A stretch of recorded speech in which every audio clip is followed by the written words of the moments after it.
He was 13, a boy with scraped knees, a backpack bouncing on his shoulder, and a loyal dog at his side. A child who should have been worrying about homework, video games, or Saturday cartoons. But life had changed in a single heartbeat, a moment of carelessness, a wet street, a dog that slipped its leash, and suddenly he was no longer just a boy. He was the center of a tragedy no child should ever face. The courtroom was silent. The defendant's bench was cold and unforgiving. His parents sat behind him, pale and trembling, hands tightly clasped together. The judge, elderly and solemn, observed him carefully. The spectators whispered, some sympathetic, some critical. Outside the courtroom, the world labeled him reckless. Inside, he was only a boy, trembling with guilt and fear. Ethan's life had been ordinary and joyful. He loved Saturdays with pancakes, football after school, long walks with his dog, and lazy evenings with his family. He had dreams, small and bright, winning a school race, making his parents proud, and simply being a happy kid. He had never imagined that a single moment would tear that innocence apart forever. It was a rainy Thursday afternoon. Ethan hurried home from school, backpack bouncing, lost in his own thoughts. His dog, playful and energetic, slipped its leash. Instinctively, Ethan ran after it, not noticing a man crossing the street. In a split second, the collision happened. The man fell, struck his head on the curb, and would not survive. It was an accident, no malice, no intent, but in that instant, Ethan became responsible for a life that could never be replaced. He froze, soaked by the rain, hands trembling. Neighbors rushed over, sirens blared. The world had changed in one heartbeat, and a 13-year-old boy had been thrust into a nightmare. "I didn't mean it. I just wanted to save my dog. I didn't see him. I didn't want this. I can't fix it. Please, please." Ethan's parents were summoned to the scene. They arrived to find their son shaking, drenched, and inconsolable. Their hearts broke, not only for the man who had died, but for the child they loved, who now carried a burden far too heavy for his age. The mother's hands trembled as she tried to hold him. Tears fell silently, while his father's jaw tightened, a mixture of anger, fear, and helplessness etched on his face. Every day after that, Ethan replayed the accident in his mind. Every shadow, every sound reminded him of the moment that changed everything. Weeks later, Ethan entered the courtroom. He sat on the defendant's bench, small and fragile, head bowed.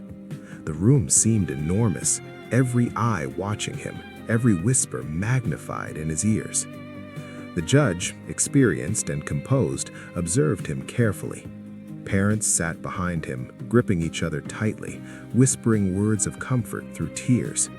The mother dabbed her eyes with a handkerchief, her face pale and etched with worry.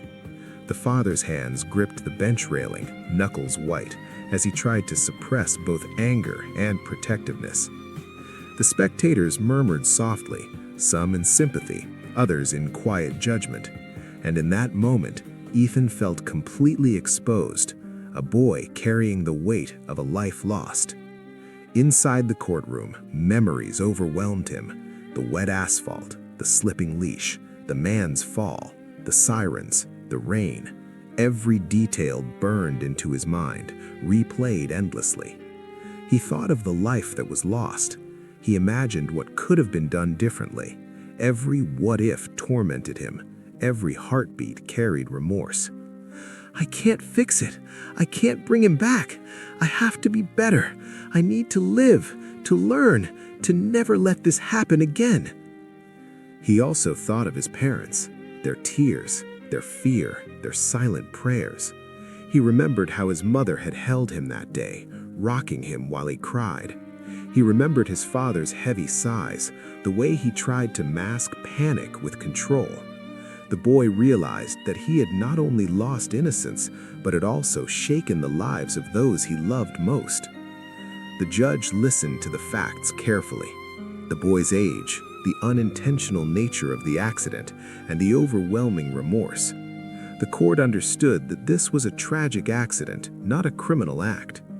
He considered Ethan's parents' testimony, how the boy had been devastated, how he had shown sincere regret, and how his character was fundamentally good. The atmosphere was heavy. Spectators leaned forward. Ethan's mother whispered, "It's going to be okay," while her tears fell freely. His father's hand brushed his shoulder in support, and for the first time since the accident, Ethan felt a glimmer of hope. Finally, the judge spoke. He acknowledged Ethan's youth, his remorse, and the accidental nature of the tragedy. The boy would not face prison. Instead, he would receive counseling, guidance, and support to ensure he learned from the incident and grew responsibly. A wave of relief washed over Ethan. He had survived the darkest day of his life. The weight of the world was still there, but now he had a chance to rebuild, to heal, and to grow. He was free, not because the tragedy was erased, but because justice recognized the accident for what it was, a heartbreaking mistake made by a child. Outside, life would never be the same, but inside, he had a chance to breathe again. Ethan left the courtroom, a boy forever changed. He carried the memory of a life lost, the weight of his guilt, and the knowledge of what it means to be responsible. But he was not condemned. He had been seen, understood, and given mercy. His parents held him close outside the courtroom, whispering reassurances. The mother's tears fell on his shoulder. His father hugged him tightly, a mixture of relief and protectiveness. The boy realized that even in tragedy, compassion could exist. This story is not one of evil. It is a story of a child's tragic mistake, of remorse, of accountability, and the delicate balance between childhood and responsibility. Ethan's life was forever altered. He had lost innocence in a single instant, but he had also gained a lesson in empathy, responsibility, and the power of redemption. Even in tragedy, understanding and mercy can prevail. And in that fragile hope, a boy can begin to forgive himself, one small step at a time.